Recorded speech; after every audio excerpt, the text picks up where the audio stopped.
Hello dears, എല്ലാ മക്കൾക്കും എജ്യുമേറ്റിൻ്റെ മറ്റൊരു ക്ലാസ്സിലേക്ക് സ്വാഗതം. ഇന്നത്തെ ക്ലാസ്സിൽ നമ്മൾ നോക്കാനായിട്ട് പോകുന്നത് 6ാം ക്ലാസ്സിലെ മക്കളുടെ കേരള പാഠാവലിയിലെ അതിജീവനത്തിൻ്റെ തുടക്കം എന്നുള്ള പാഠമാണ് കേട്ടോ. പഴയ കാലത്തെ വയലും കൃഷിയും കവിതയിലൂടെ പരിചയപ്പെട്ടു. എന്നാൽ ഇന്ന് പാടങ്ങൾക്കും പറമ്പുകൾക്കും പുഴയ്ക്കും മലയ്ക്കും വന്ന മാറ്റങ്ങൾ എന്തെല്ലാമാണ്?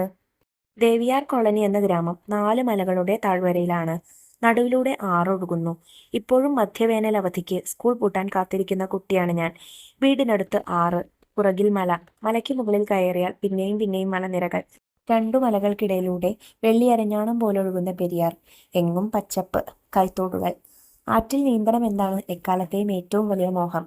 ഒരിക്കൽ ആറ്റിൽ നിന്ന് കയറുന്ന പരിപാടി ഇല്ലായിരുന്നു. കണ്ണു ചുവന്ന് ചുറ്റും മഞ്ഞുപോലെ തോന്നിക്കുമ്പോൾ കരയിലെ കല്ലുകളിൽ കയറിയിരുന്ന് ഉണങ്ങുകയും പിന്നെയും ആറ്റിലേക്ക് ചാടുകയും ചെയ്യുന്ന തവളകളായിരുന്നു ഞങ്ങൾ. ആറിലെ വെള്ളം വറ്റി കണ്ടിട്ടില്ല. ഇപ്പോൾ ചെറുകുഴികളിൽ ചെറു ചാലുകളായി വെള്ളം, അതും കറുത്തിരുണ്ട ചായപ്പൊടി വെള്ളം. കേരളത്തിലെ ഏറ്റവും കൂടുതൽ മഴ പെയ്യുന്ന പ്രദേശമാണിവിടം. നേര്യമംഗലം സംരക്ഷിത വനമേഖലയോട് ചേർന്ന് കിടക്കുന്ന പ്രദേശം. മലയോര പ്രദേശമായതുകൊണ്ട് മഴ പെയ്താൽ വെള്ളം ചെരുവുകളിലൂടെ ഒഴുകി നേരെ പുഴയിലേക്കെത്തും. പുഴ കുറെ താഴോട്ട് ഒഴുകി പെരിയാറിലും. മുൻപ് ആറ്റിൽ ഒരുപാട് കല്ലുകൾ ഉണ്ടായിരുന്നു. മണൽ തെളിയുന്നിടത്തൊക്കെ കല്ലൂർ വന്നിയും കുഞ്ഞു കണ്ടലും ഉണ്ടായിരുന്നു. വെള്ളം വല്ലാണ്ടങ്ങ് ഒഴുകിപ്പോകാതെ തടഞ്ഞു നിൽക്കാൻ ഇതൊക്കെ മതിയായിരുന്നു. ഇപ്പോഴതല്ല അവസ്ഥ. കെട്ടിടം പണിക്കും കയ്യാലപ്പണിക്കുമായി കല്ലുകളൊക്കെ പൊട്ടിച്ചെടുത്തു മനുഷ്യർ. മണൽ മുഴുവൻ കോരിക്കൊണ്ടുപോയി. മാത്രമല്ല, വേനലായാൽ പലരും കൃഷിക്കും മറ്റുമായി പുഴയിൽ നിന്ന് വെള്ളം പമ്പ് ചെയ്തെടുക്കാനും തുടങ്ങി. അതോടെ മഴ പെയ്യുന്ന വെള്ളം അതേ വേഗത്തിൽ പെരിയാറിൽ ചെന്നു ചേരുന്ന സ്ഥിതിയായി. വർഷത്തിൽ 1-2 മാസം മാത്രമാണ് അവിടെ കാര്യമായി മഴയില്ലാത്തത്. എന്നിട്ടാണ് ഈ അവസ്ഥ.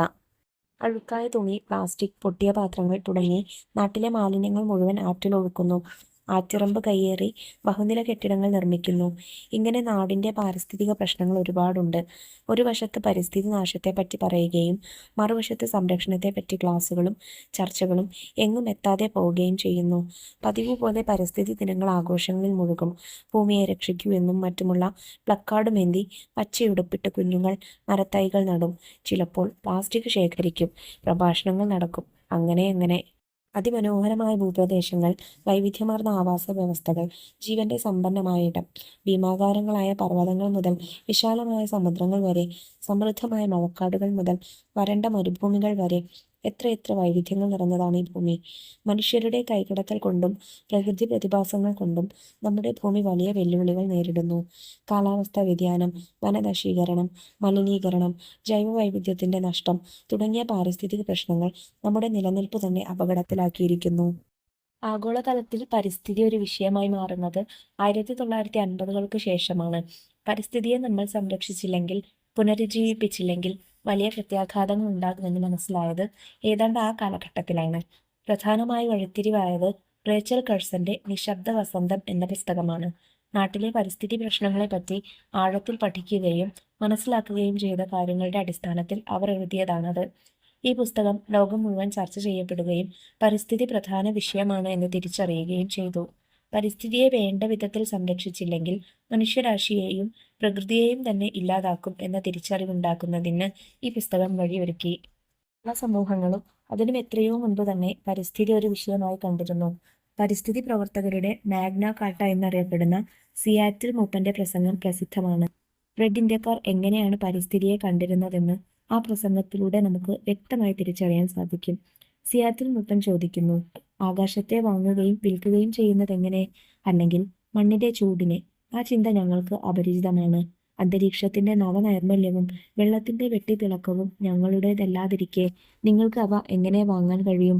പ്രകൃതി വിഭവങ്ങൾക്ക് അതിരുകളില്ലെന്ന് നമുക്കൊരു ധാരണയുണ്ട്.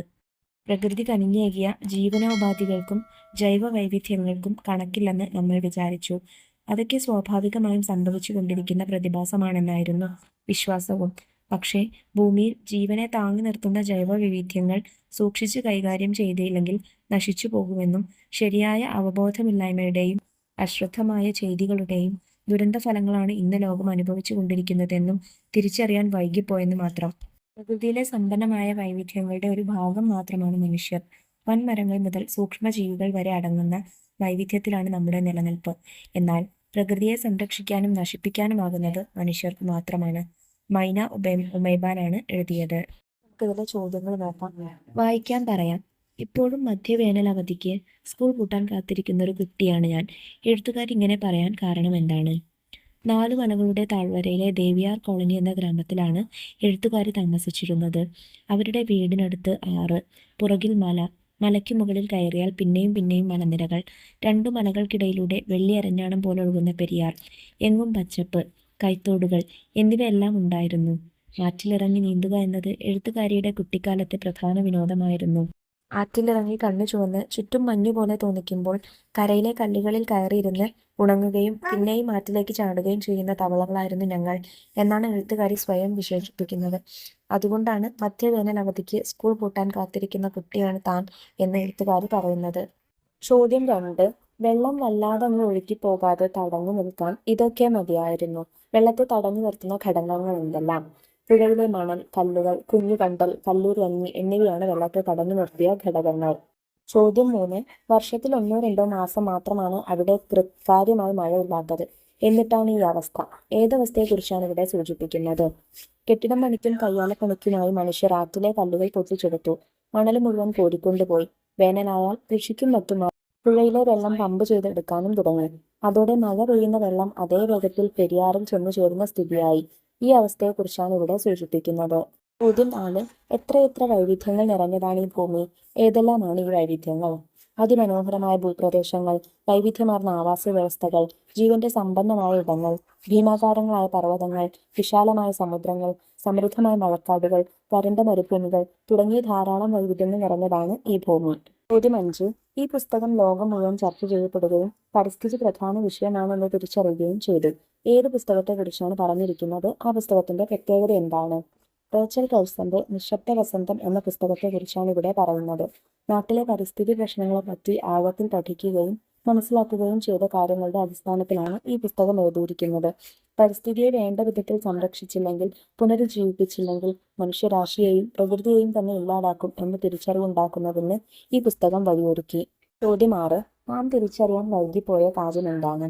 ഭൂമിയിൽ ജീവനെ താങ്ങി നിർത്തുന്ന ജൈവ വൈവിധ്യങ്ങൾ സൂക്ഷിച്ചു കൈകാര്യം ചെയ്തില്ലെങ്കിൽ നശിച്ചു പോകുമെന്നും ശരിയായ അവബോധമില്ലായ്മയുടെയും അശ്രദ്ധമായ ചെയ്തികളുടെയും ദുരന്ത ഫലങ്ങളാണ് ഇന്ന് ലോകം അനുഭവിച്ചു കൊണ്ടിരിക്കുന്നതെന്നും തിരിച്ചറിയാൻ വൈകിപ്പോയി എന്നാണ് എഴുത്തുകാരി പറഞ്ഞിരിക്കുന്നത്.